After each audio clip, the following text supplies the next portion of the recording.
Hello viewers, good morning to you all.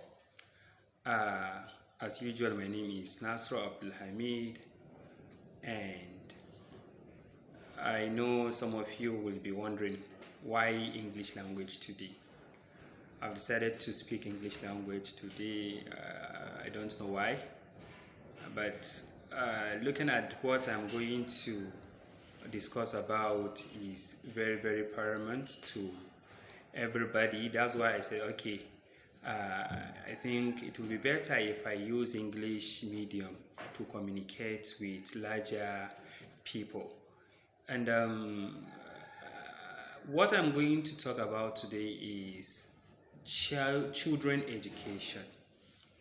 When we're talking about children education, I know most especially we teachers, we know the kind of problems we are facing from these children. But whose fault is that? Is it the children? Is it their parents? Or is our own problem? For my own opinion, I think each and every one of us here has a problem, and we also have roles to play. Is the sole responsibility of every teacher to teach children based to their own ability. We're talking about teachers' abilities. I know if you don't have what to give, you cannot give out. So it is very good for teachers to be well trained, to be well educated before you throw yourself into a class and call yourself as a teacher. Okay, if you know your subject of teaching in and out, you can be able to explain to whatever kind of extent you want to, and you can be able to explain to the children to the base of their own understanding. So I think you have done your own part, and that is the best you could offer. And for the children, what is their own responsibility?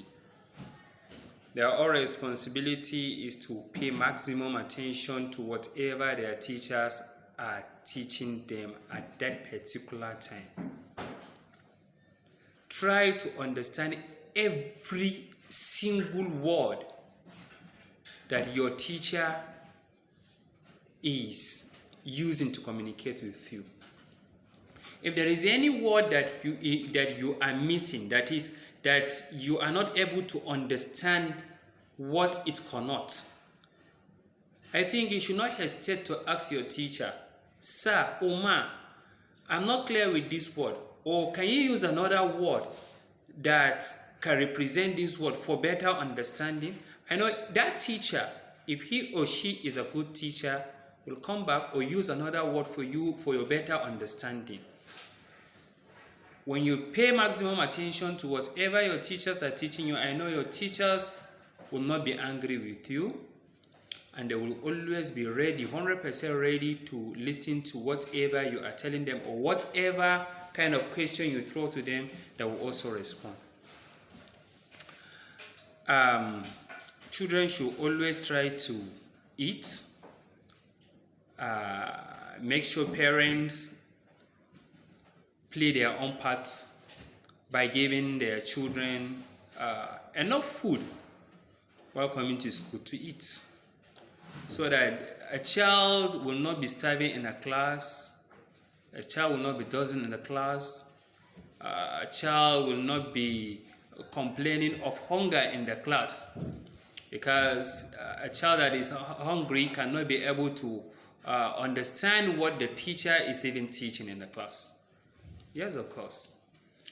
I don't want the video to be very long. It's better I look into the parent aspect, which is also integral part of what we're supposed to discuss in this our sitting. We usually face this kind of problems from parents. What are the problems here? The problems is that I didn't say all, most of the parents we have, their own thinking is that I pay my child school fees, so whatever that has to do with his education is left to his teacher. No, you don't handle every responsibility of your child's education to the school. At least the school will play their own part. You also, as a parent, you play your own part. A teacher has only the time given allocated to him for his period to teach, and he cannot use the whole day teaching your own child alone. Maybe there are about 20 or 10 or so in their class, and about 9 of them or 16 of them were able to understand what the teacher teaches in the class. It is only your child that has an issue of understanding. Let me put it that way. If I put it that way, I think it will be better. He has an issue of understanding, and that teacher cannot be able to use the whole time explaining for that your child alone. You as a parent, you are also his teacher, his first teacher in that matter. Okay, you should be able to ask him, what have you learned so far in the school? What are your problems? Where are your strengths parts, and where are your weak parts? So that you should be able to encourage him in his area of strength. You should be able to support him by assisting him, even teaching him. If you can take the whole topic from the beginning to the end of the topic and teach him, maybe in your own mother's tongue, for better understanding, it's better for you to do that. Sometimes you say, okay, you don't have time at all for your children. How is that going to be possible? You get back to that child and you don't have time for him at all. You entrusted everything that has to do with his life to his school. How that is going to be possible? At least you should be able to create time that you bond with your child. You should be able to ask him what he needs from you. Maybe it's not only that money you are providing to him that he requests. There are other itching things. There are other boiling issues that he or she might like to discuss with you as a father or mother. But you don't give them that kind of time. And you call yourself as a father or mother.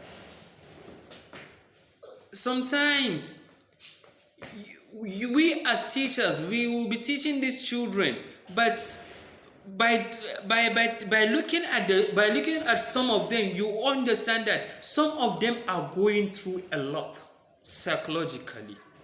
They are going through a lot psychologically. Why? Because they're having some kind of traumas because of these lack of giving attention from their parents. When you as a teacher invited a parent to come to school to discuss for your child's progress, or maybe an issue that has to be discussed with parent will tell you that I don't have time. Some will not even respond. Some will just shout at those children, go, I don't have your time, this, that, what? As a parent, and you call yourself as a parent, if you know you are not ready to father a child, why do you become his father? If you know you are not ready to mother a child, why do you become her mother? Why? I'm not too harsh in my words, but at least parents have your own role to play. Teachers have their own role to play, and also the children have their own role to play in building their education. So I urge all these three parties, we the teachers, the students, as well as the pupils and parents as well, to always play our own role in discharging our duties. We should know that these children are entrusted in our hands, and surely there will be a day we will account for all of these our actions. Please, parents, try and pay your child's school fees all the time. Try and ask the child what he or she does in the school. Try to support him where necessary. Always feed your children to come to school full, not starving. And always pay listening ears to your children teachers. For children, be law abidant. Always respect your teachers. Pay maximum attention and listen to what your teachers are teaching you in the classes. For teachers, you should know that this job, this work is a noble work, and if you give a wrong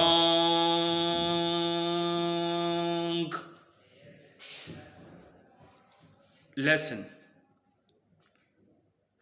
I am exaggerating, a wrong lesson to a child, and he or she got it wrong, you will account for it in the day of reckoning. You will account for it. And you've killed that child. The worst, that the child will also go and kill others. And you don't know how this killing of a thing, when it is going to even end, how it is going to go viral continuously. I beg you, as a teacher, always master your subject. Know what you are going to teach and always get fully prepared before going to the class. Thank you. Always remember that this is your friend Nasru Abdulhamid from Munif 30 TV. If this is your first time of joining this channel, please subscribe, like and share for us. Thank you.